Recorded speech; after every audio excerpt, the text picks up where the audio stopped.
All right, so welcome Pablo, Well, thank you, Vivian. aka Dad. So I first and foremost, thanks for being on your show, our show. Officially the second episode, I guess you can call it, right? So last time we had Anthony in here, kind of talking about videos and content creation. But I wanted to kind of like roll it back a little bit. Get an idea of what it is to be an agent. So I guess just talking about a little bit about yourself to begin with. History? Yeah. Okay. Well, I've been an agent for 21 years now. Team leader for we're going for 9 years. And broker owner for the last 2 years. So we've been escalating the business year after year. So the goal is to make this office a support-based brokerage, bringing in some agents that want to succeed in this business, or even the ones that are thinking about becoming agents. Yeah. I think the point of these podcasts is to answer questions of people that want to learn, who want to do a little more. It's not for all agents. It's not for the ones that are already doing 40, 50 sales. I mean, this is going to be more for the ones that want to start off, want to do something with, or want to start a new career. Mm-hmm. So that's what we're hoping to do with these podcasts. So I think even with people that have experience, times are changing so much so that like new things are coming about that like even stuff that you weren't aware of when you first started, now you're like, oh wow, like podcasts and like all these reels that are showing up now. So I don't think it ever hurts to just like learn about new stuff that are. That's why I have you, about. sweetie. That's why you have the bachelor's in marketing. I got the bachelor's in business admin. We're both graduates from St. Xavier. I think when we started putting our heads together and we started analyzing the market, watching where it goes, that's why we're doing this. I mean, this is the whole point of this, because we have to stay up with the current times. And everyone that's been in real estate understands that it's changing yearly, even monthly. We've seen some changes. We gone through some crazy stuff in the last 21 years, from the market crash, the pandemic, and the market crash was, we didn't know what to do. We were so lost because we weren't doing anything to try to stay on top of times and we're trying to watch economic changes. There was only so much that we could do to try to stay ahead of everything, right? But like we were still busy, and I think that we did a pretty good job at. Well, you were still high school, I think. No. When the pandemic hit. No, I'm talking about market crash. Oh, the market crash. Yeah, no. Yeah, that was brutal. I should have been buying houses, but. Yeah, I think that's when I decided to go to college. But the pandemic, we actually were able to pick up on things that were going to happen because we were trying to stay on top of it. And I think that's what support-based brokerage is. The people that are managing the office are trying to stay on top of time and stay ahead of the times. So I think what's important is that you have their managing broker, your brokers, they're investing in and doing the podcast or doing some videos and trying to stay modern and up to date. And it's hard. It's not easy. We've been doing a lot of things that are trying to help create that new generation of agents, right? And I think that balance. So we have the event room downstairs, and we have the digital board outside. We're changing the videos every month and every season. I think that's what's different from us. I'm trying to do something different than most agencies do, right? They're bigger and I think where you're at now versus where you were at when you first started. I've heard you tell us before, like when I first started, you were in a little like office space. So from where you were at now, and where you're at, from where you were at then and where you're at now, how do you feel you were ready to like expand? Like, what was it that made you feel like, okay, I think I need to start hiring some help or, creating better habits to help my business grow? Like, what was it that like made you feel that way? Well, transactions, like if once any agent that starts closing over 30 transactions, it's going to start needing help, because that means you're going to start being busier. That means you're working probably 6 days a week. You know, you're doing 10 hours versus 8. I'm a little old school. I like to say I like one 40-hour work week. I want, Right. you know, maybe Saturday, a couple hours, that's okay. But I didn't want to find myself working 12 hours, 7 days a week, doing it myself. So once, and I think even my old brokerage and Val said, Pablo, you're not ready yet. Because I wanted to kind of push that button first. And like, oh, I'm ready to go. Like, no, not yet. Hold on. So she was a big help in helping me decide when it was the right time to get an assistant. That's when I got Anthony. That was almost 9 years ago. Right. And all depends on how much work you have per week. Right. So when we talk about building a team, is everybody, you know, when some people say, well, I got 15 sales. Well, that's not enough to justify. You have to be able to pay a salary, and Right. I think it's a little difficult. But I think even before you decided, like, let me start building a team, you even just said right now, like, you were working, 40 hours a week. So that was your full-time job. Well, it was more than 40. I mean, I was going to 56, and that's when I was like, okay, I need help. I didn't want to do, but then I was also doing a lot of stuff. I was doing our own pictures, picking up our own signs, lock boxes, meeting appraisers, meeting inspectors. So then that's where the assistants came in. But I think that, like, as an agent starting off, you should expect to be doing a lot of that on your own.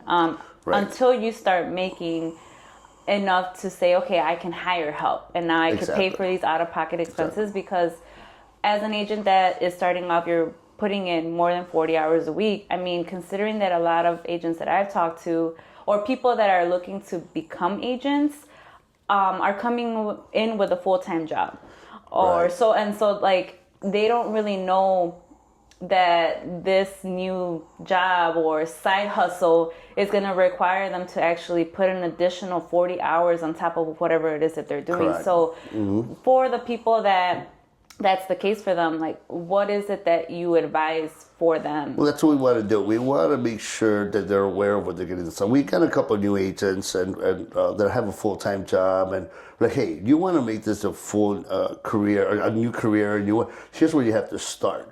You start working with your SOI, sphere of influence. You start your ABCs. You start making so many calls. So I give them the beginning steps of it. Here, now when you start seeing, you're stirring the pot and you're starting to generate some movement, and now people want to see houses.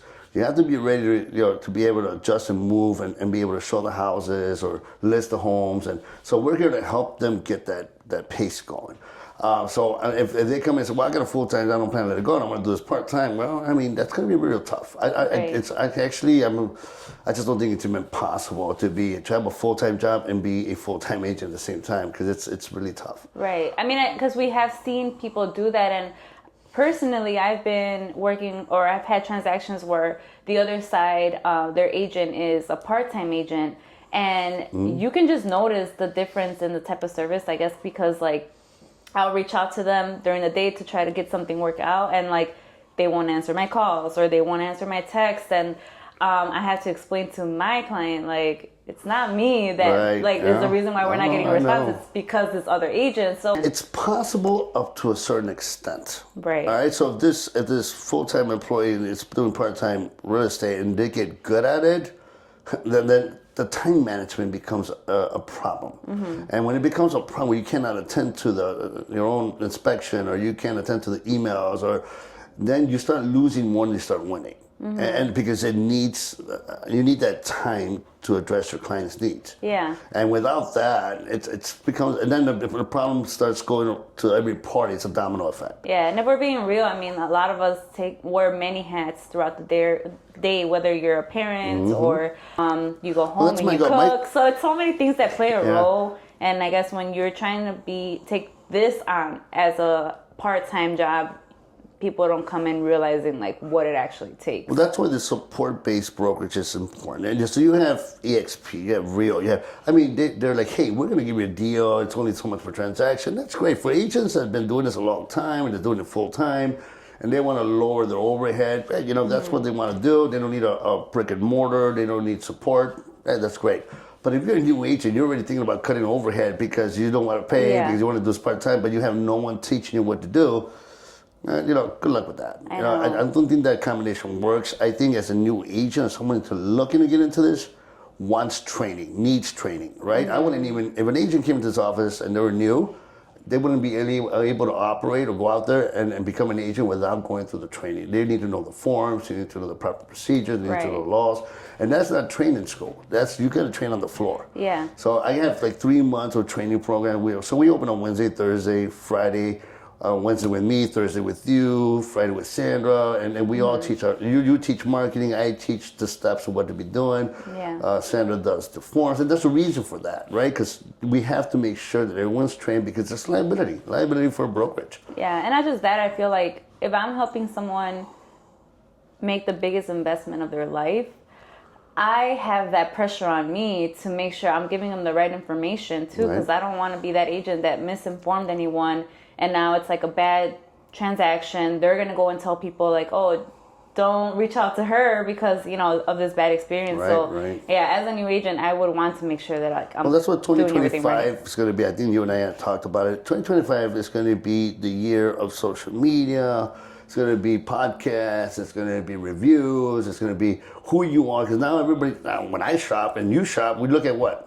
Reviews, right? We're looking at that. I'm a big review person. Yeah, and so am I. I'm like, hey, what am I going to... So, and then when people say, hey, can you refer me? So, no, you know what, you're better off, because the people I refer might not be the best. So you're better off going and looking at reviews and just say who's near this area and find out who's the best. Yeah, especially when it comes down to, like, honest reviews, because studies have shown that people are more likely to put in a review based on a bad experience than a good experience. Oh, yeah. So if you go on Google and you're looking at, you know, what agent to work with, and this agent that you come across has over 100 good reviews, I mean, that's a sign, you know, that they're doing something right. But then when you see 100 5-star, then you see one star, you don't even look at the 100, you go right to that 1 star. Well, let's see what this 1 star said. Yeah, exactly. You want to go to the words and see. Because let's see what happened here, you know, because that's what we were just, as a matter of fact, it just happened with general contractors. We're looking at general contractors. One of our clients says, hey, I found someone and this and that, and then we said, well, let's look them up. Well, what do you mean? Look them up, let's see. And then sure enough, the reviews were not good. Yeah. And like, look, you got to be careful. I think that the future is going to be mostly being able to tell how good you are online, and then we take pride in our reviews, and I'm always heavy on that about giving the best service. I mean, agents are going to be tough, so we're going to run through bad agents. I don't really care about that. I mean, I care about the client and their needs, and we make sure we're doing and it's worked out great. And then we had a good program going. Right. We're going to get better at it, and we want to train agents how to do the same thing. We want to teach the family culture, right? I mean, that's what we got. We have a small office. We're family oriented. And we want to teach that culture to the new agents coming in. I don't want to grab agents that have all these bad habits and want to do this and want to do this. No, that's not what we want. And granted, it's not for everybody, because I feel like everyone has like their own work ethic, right? Whether some people are more like, I like to just do my own thing. I don't want to talk to people. And that's fine. But I think that's what differentiates like every office is like the culture that they have set up. So that's what we've kind of established here is like a family vibe. Well, and it goes into conversion. You know, I mean, people say, oh, conversion is following up. Well, yeah, that's part of it, but there's 7 steps. What about, you know, the words of affirmation? What about presentation? Those are all the things that we like to teach. To successfully convert a customer to a client, it takes skills, and it's taught. The things that we drill you guys or even on, like the right? big one that we've just been talking about in our meetings is like your tone of voice. You that you might not even notice until someone points it out. And if you're not on a team or if you're working independent, like nobody's probably going to tell you, because I think one of the favorite things I've said, you guys, your energy is more contagious than the flu, right? So if you come in with great energy, that energy rubs off. And people will say, okay, I love that energy. But if you're coming out monotone and you're, you know, hi, how can I help you? Are you pre-approved already? Well, then, yeah, you just could pretty much kill the deal. What's the point of investing into cold leads when you can't convert? Yeah. And I think one of the things my coach said is like, what's your conversion ratios? Well, we have to know them. If we don't know them, then why invest in them? So, but we've been all SOI for the last 2 years. I don't know, that's 2 years. Well, sphere of influence, well, we just focus on the people we know, our past clients, our family, our friends. So that's been all our focus. But we wanted to kind of open up and start doing some start looking at customers, cold leads or warm leads or whatnot, or Google. The people that are coming in from Zillow, the internet. yeah, and find out. But before you invest so much money, you have to know how you convert. Are you a converter or not? So, well, just like any business, you want to see what your, your ROI is. If we are putting in money into this platform, are we getting anything out of it? And that's really important. I think that throughout the years, the more that we kind of take account of that, it's like, okay, it's like I told you, if there was an award for the agent with the most mistakes, I would have won that one, right? Because I spent $1,000 and they should have awards for agents that who's make invested mistakes. the most and brought nothing, right? But that was the whole point. If you don't know if you're gonna fail unless you try it. So we did Zillow, we did Realtor. I'm not saying that they failed because they failed to give me leads. I failed to convert them, or we failed to convert them, and then we learned through this is not working, so we tried something different. We went, and that worked out well. But it took all those mistakes to figure out what worked for us. Yeah. And now we're evolving again, and we're changing it because we're doing podcasts, we're doing reviews, we're going to go back in some cold lead generation, but I'm testing everyone to make sure that the conversion is possible. Right. I'm not going to invest in something without making sure you guys are trained to convert like the way I think you should be trained. And I think that's important. Right, and that comes with like your years of experience, and I think that's one of the great things that you can gain from coming into an office like this. I mean, you don't necessarily have to join a team because once you start doing your research, you realize that there's a lot that goes into joining a team, right? Now you have different splits and whatnot. So, but for people that are new, out of class, that are really trying to take this serious, I think one thing to pick up that I picked up on is realizing that you can do it on your own, but you're going to run into a lot more mistakes that you could possibly avoid if you join the right brokerage that's going to guide you in the right direction and try to put you on, right? As we would say nowadays, they put you on onto things that you should be focusing on rather than dishing out money off the bat. Right. Every transaction has taught me something, and I'm really thankful to have my mom and dad both with so much experience because anytime I run into a situation, it's like, okay, let me go ask you guys. So, let me go ask you and see what your opinion is on it. So I know that the same will go for other people. Right. I was there. I mean, I gotta admit, I was before the market the market crash. I think is what really changed us. I mean, they crashed us. Mm-hmm. I mean, we had negative in the accounts. That's how bad. And I was, I was closing 30-something deals, 40 deals a year. I was very consistent throughout the years with that. But I think the only time you really learned that you have to change is when you hit the ground. Mm-hmm. When you're bottomed out. That's it. You're bottom. There's only one way to go is back up.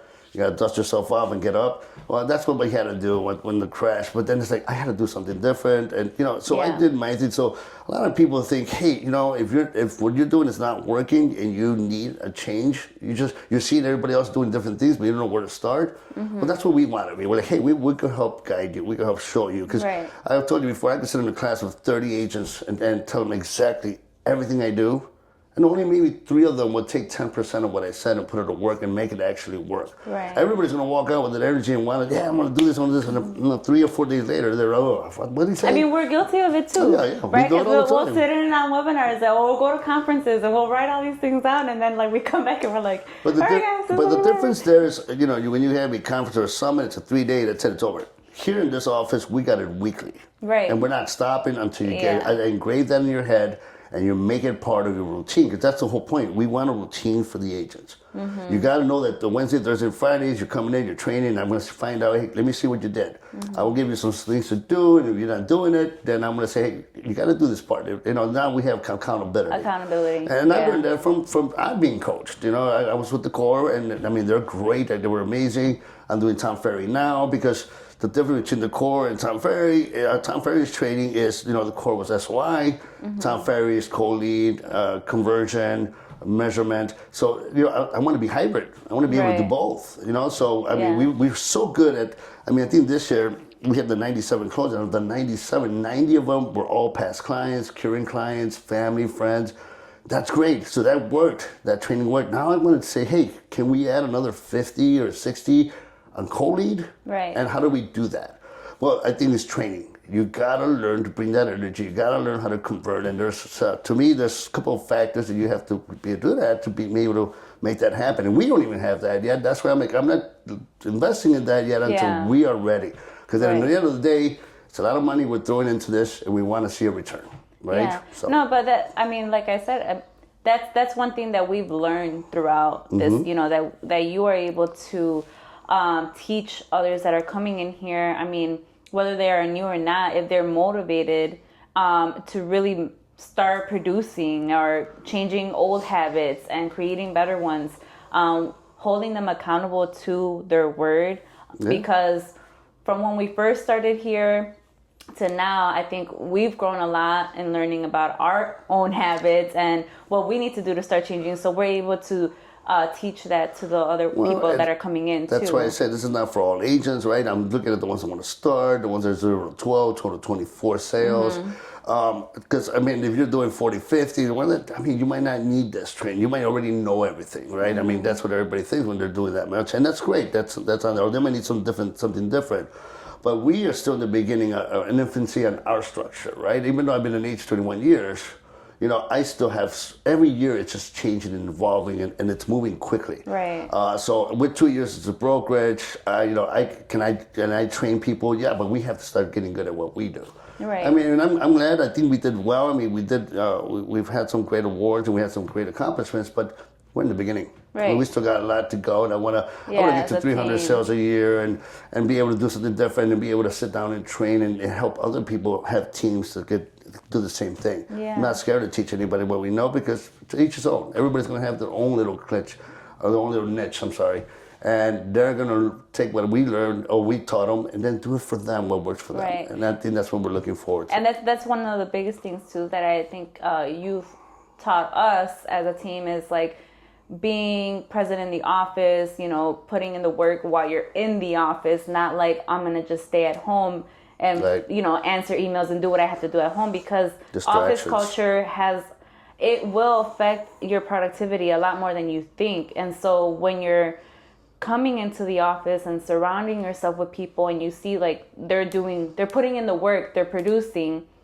it influences you to like, okay, let me start doing. It's the energy. Yeah. It's contagious. And then you're like, hey, what are you guys doing? Hey, and I tell everybody in this office, do you guys want to join us we have Monday through Thursday team meetings at 10:30. It's open. Anybody could come in. And even the lender that's here in-house could come and join us. And what we do is we learn, and every day we talk about what we need to be doing. It's an everyday push for us to get better. Right. And we offer that for the entire office.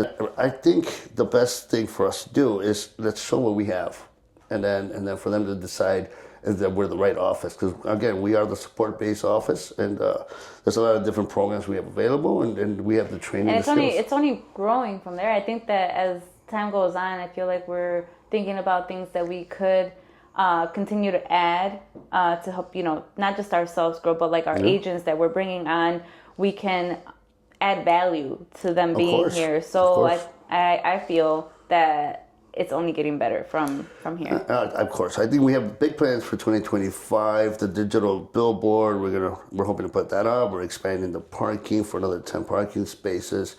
Project for 2026 is a second floor addition. I mean, they're all lined up. Not even like the additions, but just the location of where we're at too. I think it's great because of the fact that you're so close to like, you know, the residential area, but you're also right next to the highway. So it's just, it's a good location. I'm not just saying that because I'm here, right? But when we were thinking about where we were going to go next, from where we were at, it was like, well, we're in such a prime location. Where else could we go that like is going to give us that same, you know, I mean, I was an agent for 19 years, and I've always pictured what I wanted in an office, right? And I know it's expensive. Like, you can't ask. I mean, if it is what it is. But once we got it, we have the opportunity. I wanted to have that balanced office, right, where it feels like home. You have a gym downstairs. You have an event room to do your things with your clients. Yes. You save money from paying out there. Do it here. I want everybody to have the opportunity. If you want to go downstairs and work out, go downstairs and work out. If you want to go and do an event for first-time home buyers, do it here? Why are you going to spend money somewhere else? Right. The billboard, we paid what, $2,000 a month on a billboard. Now we have our own billboard. We control it, and now we can put other content. So those are all the things that I thought about when I was an agent. Man, one day when I have an office, this is what I like to see, and now we're trying to make that a reality. Yeah. And I think we're heading in the right direction. It's costly, so we got to wait. It costs to be the boss. Step because it's not cheap. But I think it's a great investment. I think the ROI in 5 years is going to be great, and I think we could make some great agents. Yes. So, yes. if any agent is thinking about moving or changing 2025, or you want me to address any concern or question, please email us question for podcast to the Galarza team at gmail.com.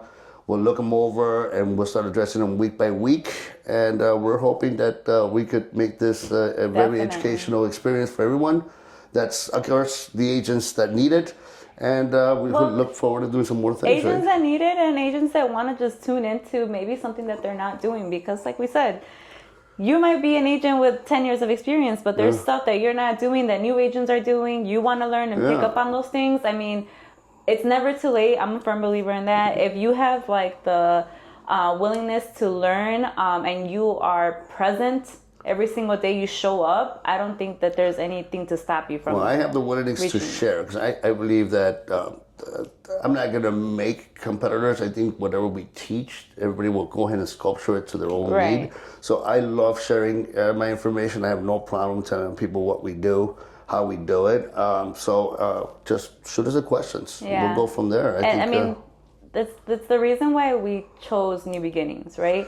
This whole opportunity of coming here, of opening up this space, was a new beginning to not just you, but to all of us. And so we want to provide that opportunity to others that are looking to reach their potential, that maybe they're stuck at their other job, or they just haven't gotten out of their comfort zone. And so if people are on the fence and that's where they find themselves and they just want a new beginning, I feel like that this is just like reaching out to you for sure. Well, let's see. Again, we're going to be doing one a week. We have more to come. I'm excited to see what other guests you have. We have some guests coming up. I know the up. audience would rather see me as the host, but we'll switch off here and there, and we'll see what we'll comes let them along. email it. Hey, I'd rather have Vivian call us than Vote down below. Subscribe. No, I'm just kidding. But we'll see what's to come. I'm sure we have some good guests coming in. Yeah. So again, any questions you'd like to see us address at the podcast regarding startups or changes in our marketing and what we're doing, just email us at the Galarza team at gmail.com, and we'll make sure we address them every week and give us some answers. We'll be on the lookout. Thank you so much. Thank you, Appreciate it. All right. Great work. Let's go.